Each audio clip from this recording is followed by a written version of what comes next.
Canada. I guess he was prepared today. I was outside. Okay, good. So how was that for you, sir? How was what? How were all things considered? I thought we played really hard in the first half. Second half, didn't. We're just inept on offense right now. That's the only best way to put it. So we got to find a way to move the ball better and get some points. I thought the defense played okay at times. They just got worn down. And when you score points, it kind of gives life. It kind of gives momentum. We're just not getting that, and we're really poor on offense. Mike, obviously the week started off with some rumors and a lot of talk about your status. Do you feel at all like this was your last game with Colorado? No, I don't feel like it's my last game. We got one more. Hopefully we can win that and go to a bowl game. Going to a bowl game will be big for this program 2 out of the last 3 years when they hadn't done it around here in a long, long time. And so hopefully get to coach another one. And I would like to. I'd want to. I have nobody said anything to me except that just keep going. And so that's what I plan on doing. And, there's always rumors in this business. The thing about this business that's tough is when you do good, everybody's asking why you're leaving. So they get mad at you when you're leaving. Because I could have left 3 good places and stayed. I mean, that's just the way it is. Then when you're losing, they want to get rid of you. So you never can win as a head coach on that, and I understand that. And so that's the way it goes. So, the way I see it, I'm here. We're going to find a way to – that's what the kids were talking about there afterwards. Kavion Into spoke up and said, we got one more to win one more. And that's what you want to hear from them. And we just got to find a way. We've done it on offense before. For some reason, we're not able to get it done right now. So with that, you guys been fighting for bowl eligibility. Yep. 6 in a row, 0-9 last 2 years. I mean, what goes on with this team? What's going on with this team right now that you guys can't rise to the occasion and that the effort and the performance has not been there for several weeks in a row? If I had the answer to that we would have won, right? So it's just hard we just got to keep playing and keep going.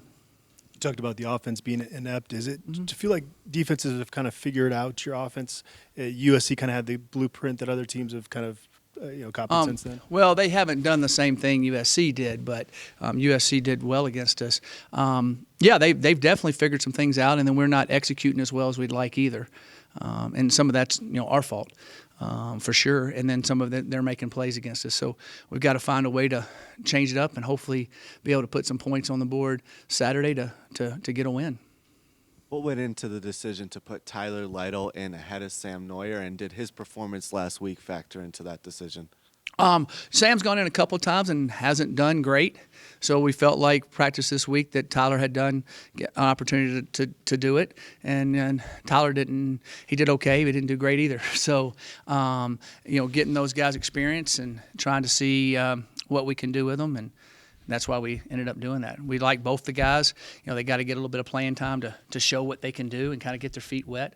And it's hard, it's hard going into those situations as a quarterback when they know you're basically throwing it and they're sitting back on pass. So that's tough too. A couple years ago, after the Pac-12 championship game, late at night, I was one of those guys that asked you if you were leaving. Yeah. Should you have left then? Well, hindsight's 20/20. No, I shouldn't have left. That's why I stayed. Had plenty of opportunities to leave. A lot of people told me to leave, just like a lot of people told me not to come here. And I wanted to come here. And my family loves it here. We love it here. I definitely feel like that this program has, well, I know. Y'all know. Y'all saw it before I got here. It was abysmal. And I feel like we've come a long way. This has been a tough stretch. There's no doubt about it. But no, you don't second guess anything on that. You do what you feel like is the right thing to do at the time. And we love this place and trust the administration and all the people that are here and trust the guys we're working with. And things happen in sports. Things happen in sports. A good friend of mine called me that's on a pro team that's on a long losing streak, and last year they were the toast of the town. And we were just talking about that, how things change, and you just got to keep working and keep believing and keep going. So no, we love it here, we like it here, and felt like we had an opportunity to keep going, and hopefully we do, and keep pushing and keep going the right way. Coach, from an offensive standpoint, we've kind of seen this a couple times this year where you guys end up getting the first points on the board, but after that, just not much traction, not much luck in getting things going. mean, ultimately, how frustrating is it for Steven, for Trayvon, for this offense that has the weapons, has the game plan, but just cannot find a way to just execute when it matters? Yeah. I mean, it's extremely frustrating, and we need to find a way to flip that and find a way to get some more points on the board. I mean, I know I've said that 3 or 4 times, but that's the truth. We're just inept in the second half, the last 2 weeks, and very, very disappointing. Barely got traction in the first half, really. And we should be scoring more points than we are. There's no doubt about it. You can't win in this league unless you're scoring some points, and everybody knows that. And the way the games have been going, we have some opportunities and just have not done very well in that area. It's just extremely frustrating. Coach, Yeah. 6 sacks for Utah, a bunch of tackles for loss. Any keys to shoring up that protection for Montez? Well, heading into when we next week? got behind there, they knew we were throwing, and that's when a lot of those sacks happened. They could, pass rush, and we were trying to hold the ball. We had some long down situations, try to hold the ball and get the ball downfield. If you can stay on track and not have a lot of those long down situations, you don't have near as many sacks. And you don't really have near as many tackles for loss either. But definitely in the sack category, if you can keep on track, first, second down, short third down, or first and second down, you don't have near as many sacks. That would be the key to helping that. But when they know you're going to drop back and throw it, they just run different stunts. They play softer coverage, do some different things on you. Coach, you talked earlier this week about having a conversation with Rick. How did that go? Went For those good. who haven't Went seen real it? good. And what did he say to you, if you can't say specifically, that gave you the impression again to keep going, that, hey, come on and keep going? That's what he said. He said, just keep going, we're everything, and keep playing games, and we'll. That's what we said. So obviously your backup quarterbacks played because Steven got injured there. Do you know anything? Don't know any. Quote, he was limping on it pretty good. I'll find out really tomorrow when we'll get in there tomorrow and find out what happens tonight. And they're icing it and doing everything. We'll see. If Steven can't go, I have to go with Tyler and Sam and find a way.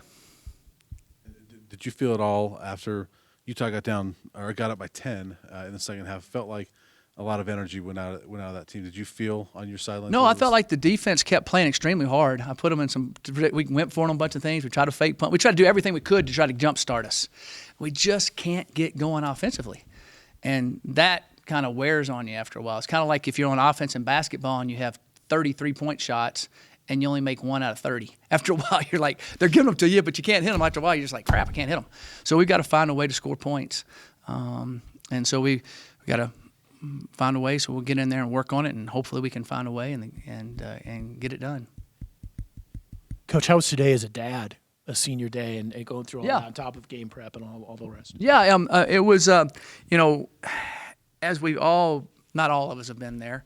Mark's been there. All of us guys with gray hair have seen our kids graduate from college and do different things, which are really awesome. And all the different people have had kids play college sports and understand the time and the commitment and the effort and the energy and all the things, the injuries they go through and have to come back and the competition, and it really molds them. And so I'm sitting there going, golly, when I saw him, every kid that came running out, I was happy for, and know their parents, and I'm a little bit of a father figure for all of them, in a way, and all of them have been in my office at different times with different issues or different things, positive and negative, as you just grow up in college. That's part of it. But watching Jay go out there and, seeing his mom and his brother and his sister, and it was, it was kind of like, wow. I knew it and I thought about it before, but wow, he's finishing college. I knew that, I understood that, but that kind of put the exclamation point on it, so to speak. But I can't tell you how proud I am of him.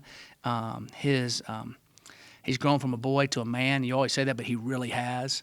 And his effort on the field and tenacity and his work ethic and what he's done in school and his leadership qualities he's developed, it makes me a proud dad. It really does. And thank goodness his mom raised him good, because it sure wasn't me. All right, hey, guys, also, that stuff in California, oh, now that's sad. That's suffering. That's tough. And I know that that we might have to move that game.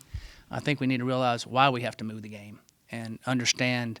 I can't even. I saw a little. I don't watch any TV, and somebody showed me something where the cars burn. I mean, I just can't imagine what those people are going through. So I don't know what we can do for them. Maybe there's something we can do this game coming up.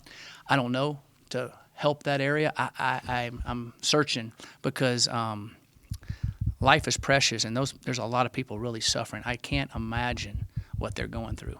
I mean, really can't. It's beyond tragic. So.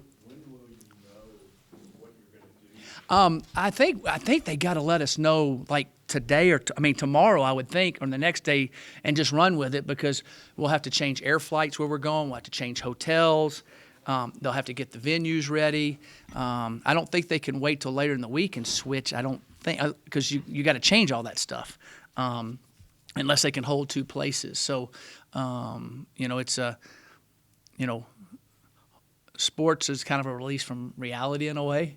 And hopefully maybe there's something we can help in that area. I don't know. And being from that area, up near that area in the past, it's Is it an option to play here? I would hope so, but I don't think they'll want that option. Last two times Cal's come here, we've beat them. So I don't think they'll want that option. If I was them, I wouldn't want that option either. So, that's just reality. So, no, they've thrown a couple things out. But they haven't decided on that. I know they're talking to the airlines, they're talking to hotels at different places. They just got to figure out all the logistics of it. But that's they were telling me that the fire went 60 yards a minute or something. So it's just jumping. Did y'all see the thing where the guy followed the fox? Did y'all see that? He was in his car. He was getting consumed. He saw a fox.